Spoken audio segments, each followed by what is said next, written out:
Hi everybody, Mark from Northeast Bass Fishing. How you doing? I once again took the trip to Lake Champlain the first week in May, and it was great as always.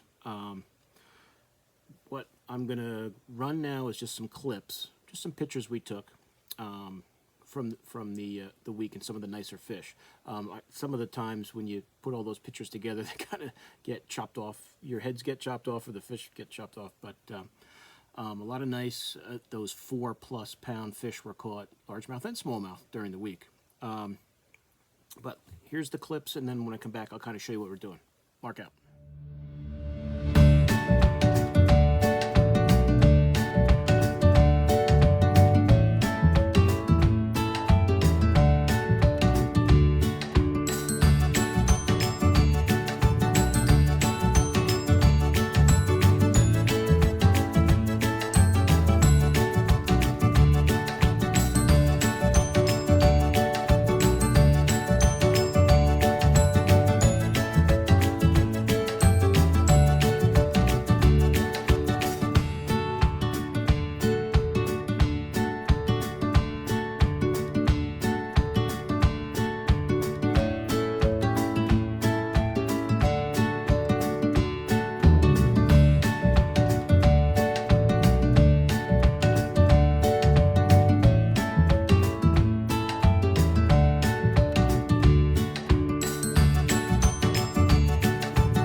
Hey everybody, hope you enjoyed the clips. If you want to see better pictures from the trip, I'll put the link to my Instagram page, and they're a lot better than when you put them together kind of in a video type thing, when you can see things kind of get chopped apart there.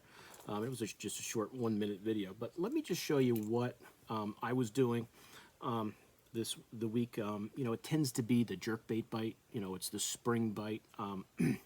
And now that I can go on this trip and plan to go year after year, it's kind of interesting to see how the bite is different every year. Last year, the water was warmer in certain areas of the lake. Now, we're in the northern part of Champlain. We stayed up in, I believe, Swanton, Vermont. And by the end of the week, we're almost to Missisquoi Bay. By the end of the week, if I recall, the water was, upper 50s, maybe almost 60 by then. When you went down to the inland sea, you had water that was still the low 40s. And the inland sea, which was very good for Kenny and I last year, Kenny, who fished with me all week, this year was really not doing much for us. The only way we really caught fish in the inland sea was on blade baits. But we still caught a lot of fish. It's just interesting to see how it's different from year to year. I think somebody that lived up there had told one of the guys that ice out was later this year. So that could be some of the reasons why the water was maybe colder in some spots. But in other areas, it seemed like it was the same or it was warmer. But the fish didn't seem like they had moved up as much this year as last year. Not that there still wasn't plenty of fish to catch. And every day is also different too. But let me just kind of show you what I was doing. Obviously, you always can catch them on a Ned. And I was throwing my Tech Baits Ned around and catching, fish here and there. I like that goblin color, this natural crawl color. I love that too. But I don't know if color is so much a deal as far as just one you're confident in. But the Ned is always good that time of year when that water's just get into that 50, those lower 50s area. Obviously, caught a lot of fish on jerk baits. Now, I did catch some on my my Mega Bass, perch color bait +2, but that one, unfortunately, was piked.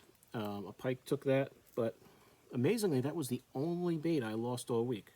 That was the only jerk bait I lost all week to the pike. So last year, it seemed like there was pike just all up. Maybe the water being colder kept the pike a little at bay, but I only lost one bait. Not that we didn't catch a lot of pike.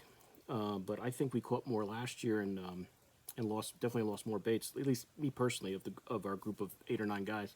I can't speak for everybody. They might have lost more, but I was lucky and only lost that one perch Mega Bass. I did well the one day. I started throwing this junior size. I forget, you Mega Bass experts know these colors better than me. It's kind of like their sexy shad type color. I'm sure they don't call it that. They probably don't. But one day you know, I switched up from the perch type baits to this and did pretty well. I went with that smaller size, and I was literally throwing it up to the bank, and I caught some nice fish. So this is that junior size, which I hadn't thrown a lot, and I wanted to try it, and you know, it worked well. So that's a new color to the arsenal that I'm going to use in the future up there. Let me see. As far as megabass goes, my megabass box here. One obviously is gone. I won't show you that one. But I also caught them, now, instead of rattling all these all apart, you guys can see that conglomeration of jerkbaits. That perch was good. Caught some on that. Didn't lose it. I don't think I threw any of the other ones. I did try the +2. I did try the +2 in some different colors, but I wasn't getting anything on the +2. I did better with the +1 in that junior size. But those are the main colors I was using as far as megabass goes. Let's put this back in the box. And if you guys saw my video from last year, if you just scroll down my page, you'll see the video from 2021 on Champlain. I caught a lot of fish shallow cranking with the flat slap and some square bills and stuff, and some flat 75Xs. This year, I caught zero. Zero fish doing that. And so eventually during the week I just gave up on it. They just were not set up that way, I guess. I don't know why. Maybe colder water. Maybe they just hadn't moved up yet. I did catch a few, if I can get this out of here. Should probably take these jerkbaits out of the box before I do this video, but I did catch a few on the Berkeley Stunner, which is a new jerkbait to me, which is a new jerkbait to most of us. It hasn't been out that long. But they make a really nice perch color bait. I'm not going to try to pull all these apart. There's your regular one, your plus one, the 112. And I did catch some fish on that. Nice bait. And I kind of stuck with those perch colors. I can't think of any other that I used that I caught any on as far as the stunner goes. I did catch some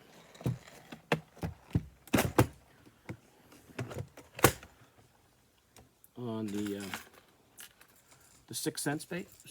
Still got the, and this is their newer plus series one. Did catch some on that. I don't remember what they call this, if it's a perch or a gill type color. I forget.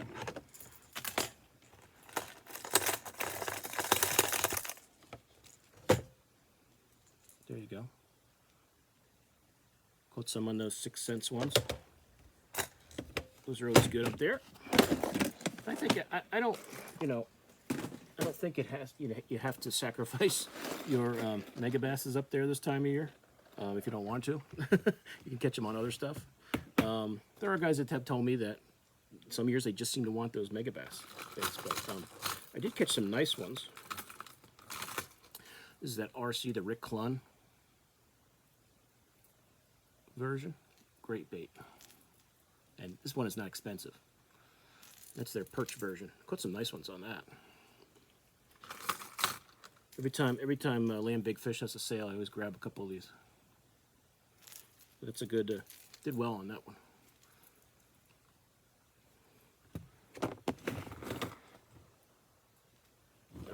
Rick Clun Lucky Strike jerkbait, did well with that.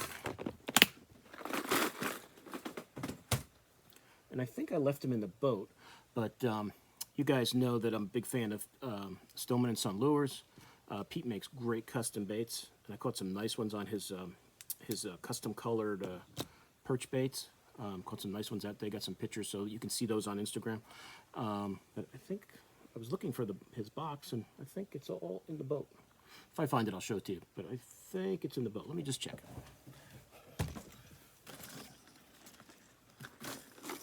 No, there's a Stillman & Son box there, but it's square bills.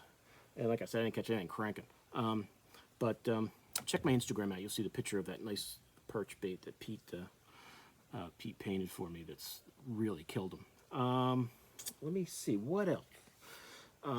One day, the one rainy day we had, I was just throwing a chartreuse and white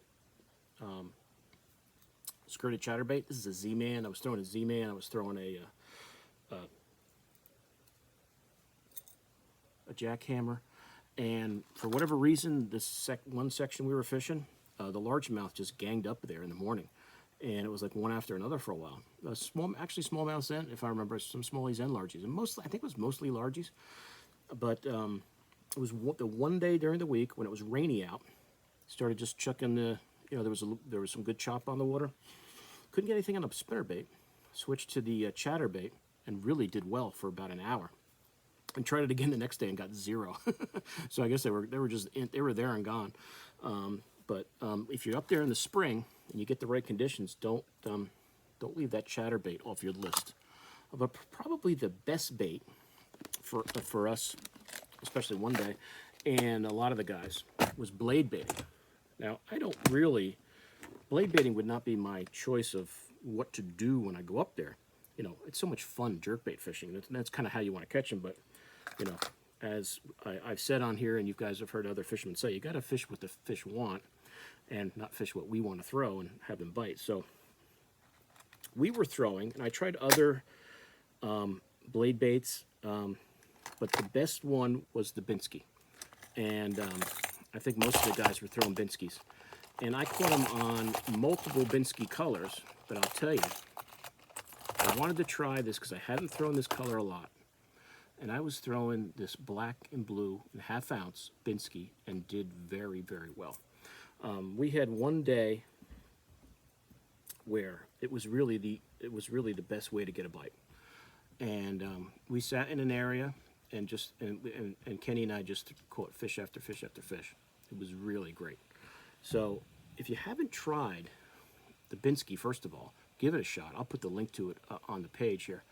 But this bait was probably that black and blue. I probably did the best on that. The silver was good. I mean, they're all good. I caught some on the... These are all stuck together. Ow! They're sharp. I caught some on the goby color. I caught some on the perch color. That's why I only have one left, because I did lose one. Now, for you guys who have never blade baited before, you have to... If you buy some blade baits, don't get just one.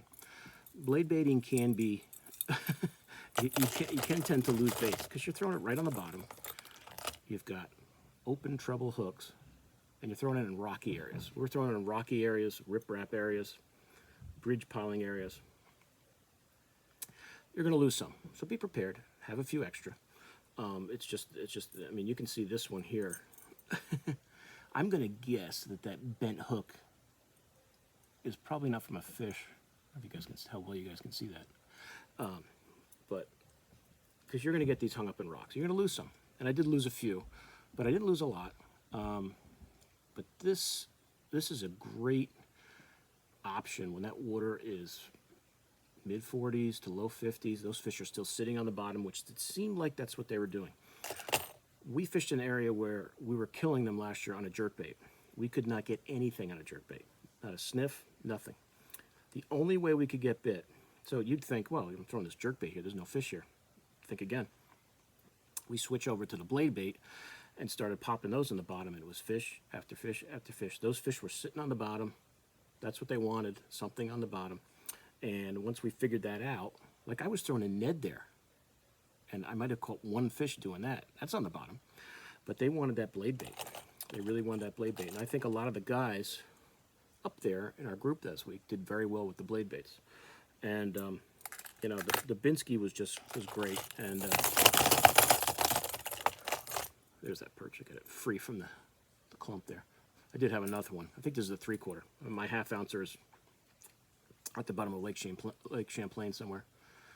But I'll have to get some more of this color. But I'll tell you, if you guys have seen my Instagram page and the pictures I put up, that black and blue color was awesome. And I never really threw it. And I said, I'm going to try that. And they were crushing it. And it was a fun bite. It was a fun bite. And the way I had it set up, I just had it on one of my, I took my football head jig rod, took the football head jig off. I think I got 12, maybe 14-pound fluoro on it, and just put it on that. And I was just sitting there, just popping it on the bottom, popping it on the bottom. Like I said, you're going to be blade bait fisherman, you know you're going to lose some baits. It's just the nature of the beast. It's the nature of the technique. But just make sure you have a few extras, and so you can retie. Usually when you're on a boat, you can kind of maneuver the boat around and get a good angle and pop it off, but you're going to lose some, especially when you're fishing heavy rock like we were. But that's it. I really can't recall anything else that was better than the blade baits, the jerk baits. One day the chatterbait was on, and a Ned. So if you go up there anywhere, fishing in New York State in the springtime, and you're in May and that water's just starting to warm up and the fish are just starting to move up, if you go with those techniques, you'd probably do very well. But that's it. I hope you guys enjoyed the pictures and the info I gave you on the baits. Any questions, just put it in the comments. But that's a fun trip. I enjoy going. Can't wait for next year. So it's less than a year away for the next one. But I will definitely be stocked up on blade baits. And what's nice is the guys from Jersey will just bring some with them. From Steve, he'll make them and bring them up, so we can go throw them, because they're great. It's a great, great springtime technique up there on Champlain. But that's it, guys. I don't think I threw this crawl one. I don't think I threw that one. Of course, when you're catching so many on one color, why do you really need to change it up? But I will definitely be stocking up on some more of this black blue one, because that was really, really great. And then a funny story, not funny, but I came back home and I went over to my local lake over here, and it was still pre-spawn, and I could not buy a bite anywhere. The water was warming up nice. I couldn't believe they wouldn't eat a jerkbait. I was catching some little fish on Neds and stuff and rock bass and stuff. I said, and I still had this tied on in my boat. So I said, well, I'm not catching anything on the bank. Let me pull off the bank into about 15, 20 feet. Started popping this on the bottom. In 5 minutes, I had a smallie. They were still deep there too. So just happened. I had one in the boat. I had taken the box out. I had this one was tied on. One of these, well, probably another of the black ones was tied on because the rod's still on my boat. And I went out, chucked it out there in like 20 feet of water, and boom, caught a small. I said, okay, well, here's where they all are. They're all sitting out in 20 feet still. They're not up on the rocks waiting for jerkbaits yet. So that's it. So so that's the trip. So as I said, jerkbaits, Neds, blade baits, chatterbaits. I didn't really need anything else. Half of the other stuff that I brought, I never even opened. I didn't even need. It was, I couldn't believe that crankbait bite was so off this year after being so good the year before. I didn't get one bite on a square bill, a 75X, or a Megabass flat slap. Nothing. They weren't having it. They weren't set up that way. But that's it. So I hope you guys enjoyed that little recap of the trip. You guys all know Lake Champlain is just an awesome place to fish.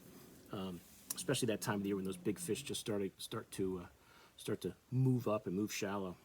And we didn't even hit it this year when it was warmer, which maybe in a way is probably a good thing because it saved us losing so many baits from those pike. Because to me, that didn't seem like the pike were as plentiful as last year. I mean, if you like catching pike, last year was the year for you up there. This year they're around, but it was I definitely lost a lot more baits in 2021 than I did this year, that's a good thing. So maybe I'll take a little tougher bass bite to avoid so many pike. But that's it. I hope you guys enjoyed it. Any questions, let me know. If any of you guys go up there early in the season, got any suggestions on things to try. The lake is so massive, and we've only kind of branched out so far, so I always like to think that every year I go up, I'll branch out and try different sections of the lake. But you find an area that you like and you catch fish, it's like, okay, well, I don't need to go drive 30 miles or 50 miles. I could just go, I know I can go over there on that point and catch them. So, but I also like to fish new areas too. So that's it. I hope you guys enjoyed it. Like I said, any questions, just put them in the comments. I'll link all these baits I use there, so if you're interested in getting any, and any of the blade baits or the tech baits, you guys all know where to buy your Megabass. But I'll put links on there anyway for laying big fish. Okay, so hope you guys enjoyed it. Talk to you soon. Mark out.